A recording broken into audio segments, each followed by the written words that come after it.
Today, the FOMC raised our policy interest rate by 75 basis points, and we continue to anticipate that ongoing increases will be appropriate. We are moving our policy stance purposefully to a level that will be sufficiently restrictive to return inflation to 2%. In addition, we're continuing the process of significantly reducing the size of our balance sheet. Restoring price stability will likely require maintaining a restrictive stance of policy for some time. I will have more to say about today's monetary policy actions after briefly reviewing. The U.S. economy has slowed significantly from last year's rapid pace. Real GDP rose at a pace of 2.6% last quarter, but is unchanged so far this year. Recent indicators point to modest growth of spending and production this quarter. Growth in consumer spending has slowed from last year's rapid pace, in part reflecting lower real disposable income and tighter financial conditions. Although job vacancies have moved below their highs and the pace of job gains has slowed, inflation remains well above our longer-run goal of 2%. Over the 12 months ending in September, total PCE prices rose 6.2%, excluding the volatile food and energy categories. Core PCE prices rose 5.1%. And the recent inflation data again have come in higher than expected. Price pressures remain evident across a broad range of goods and services. Russia's war against Ukraine has boosted prices for energy and food and has created additional upward pressure on inflation.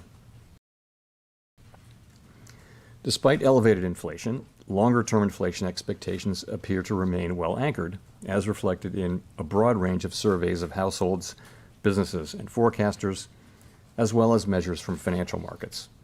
But that is not grounds for complacency. The longer the current bout of high inflation continues, the greater the chance that expectations of higher inflation will become entrenched. The Fed's monetary policy actions are guided by our mandate to promote maximum employment and stable prices for the American people. My colleagues and I are acutely aware that high inflation imposes significant hardship as it erodes purchasing power, especially for those least able to meet the higher costs of essentials like food, housing, and transportation. We are highly attentive to the risks that high inflation poses to both sides of our mandate, and we're strongly committed to returning inflation to our 2% objective. In today's meeting, the committee raised the target range for the federal funds rate by 75 basis points, and we are continuing the process of significantly reducing the size of our balance sheet, which plays an important role in firming the stance of monetary policy. With today's action, we've raised interest rates by 3.75 percentage points this year. We anticipate that ongoing increases in the target range for the federal funds rate will be appropriate in order to attain a stance of monetary policy that is sufficiently restrictive to return inflation to 2% over time.